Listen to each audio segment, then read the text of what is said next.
నమస్తే అండి. ముఖ్యంగా ఇక్కడికి విచ్చేసిన మీడియా మిత్రులందరికీ కూడా చాలా చాలా థ్యాంక్స్. నేను నిజంగా ఎక్స్పెక్ట్ చేయలేదు మీరు ఇంతమంది వస్తారు అని. నేను ఏం మాట్లాడాలని ప్రిపేర్ అవ్వలేదు కానీ there is a pain in my heart. So almost ఇప్పటికి ఒక 14 రోజులు అవుతుంది ఇన్సిడెంట్ జరిగి.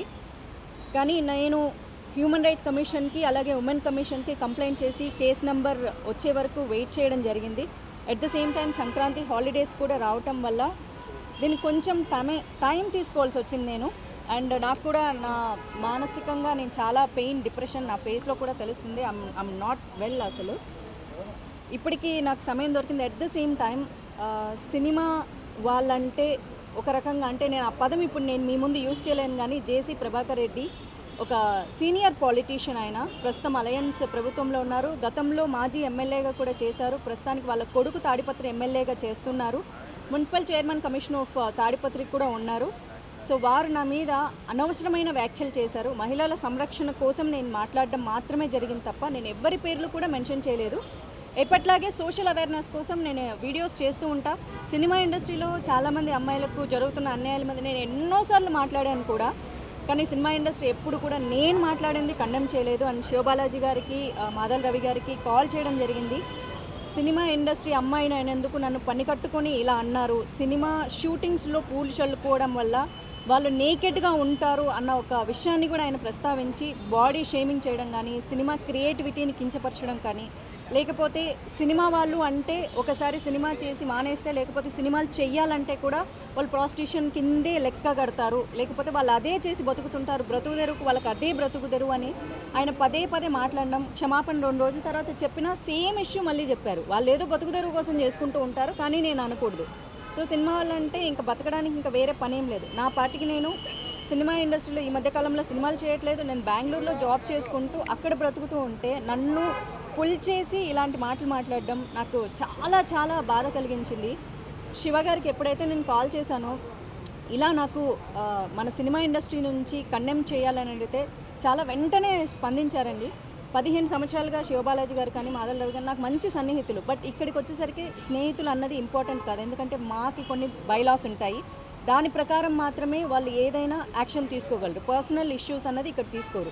ఇది సినిమా ఇండస్ట్రీకి సంబంధించింది. నేను ఇక్కడ సినిమాలు చేశాను కాబట్టి దానికి ఏం కావాలని మొత్తం ఆయన స్టోరీ విన్న తర్వాత హీ సెడ్ ఓకే, ఇది తప్పకుండా నేను రిసీవ్ చేసుకుంటానని చెప్పారు. థ్యాంక్ యూ శివ గారు, థ్యాంక్ యూ సో మచ్. అలాగే మంచు విష్ణు గారితో కూడా మాట్లాడడం జరిగింది. హీ సెడ్ ఓకే అని చెప్పారంట. వెంటనే రెస్పాండ్ అయ్యారు. వితిన్ సెకండ్స్లో రెస్పాండ్ అయ్యారు. చాలా చాలా థ్యాంక్స్. ఎందుకంటే నేను ఈ విషయంలో నిజంగా థ్యాంక్ యూ చెప్పుకోవాలి. రవి గారు థ్యాంక్ యూ అండి.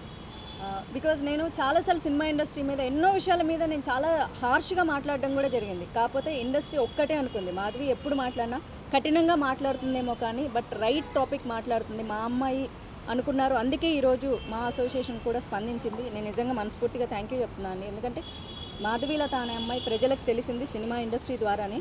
ఆ రెస్పెక్ట్ నాకు ఎప్పుడు ఉంటుంది. ఈ రోజుకి నేను ఈవెంట్లు చేయగలుగుతున్నా, డిజిటల్ యాడ్స్ చేయగలుగుతున్నా కేవలం సినిమా ఇండస్ట్రీ వల్లే. నాకు మనీ వస్తుంది, నేను బతుకుతున్నాను. జాబ్ ఉన్నా ఇది కూడా నాకు బ్రతుకు తెరువుకు నాకు చాలా అవసరం అవుతుంది.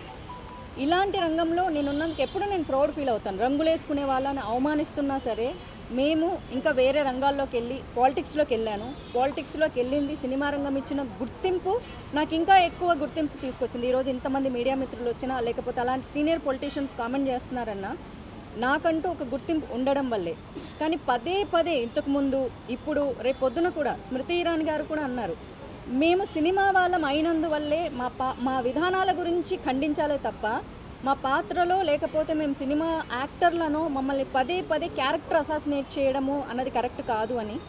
సో ఇంతకంటే నేను ఏం మాట్లాడలేకపోతున్నాను. Because still there is a pain. నేను ఎమోషన్ అవుతూనే ఉన్నాను. ఏడ్చి పెడితే నేను చాలా వీకర్ అనుకున్నా. I'm not weaker, I'm a fighter. నేను ఫైట్ చేస్తాను. మొదటగా నన్ను సినిమా అమ్మాయిగా నన్ను ఖండించారు, బూతులు మాట్లాడారు కాబట్టి నేను ఫస్ట్ నా మొదటి అడుగు ఏం చేస్తాను అన్నది ఖచ్చితంగా నేను మీడియాకి ఇన్ఫామ్ చేస్తాను. I fight for justice. నాకు ఇలాంటి మాటలు నన్నే కాదు ఫర్దర్గా ఏ అమ్మాయిని కూడా సినిమా ఇండస్ట్రీలో బయటికి వెళ్ళి పని చేసుకోవడానికి మాకంటూ గౌరవం కావాలన్నదే నా ముఖ్య ఉద్దేశం. అంతకంటే ఇంకేమీ లేదు. Thank you.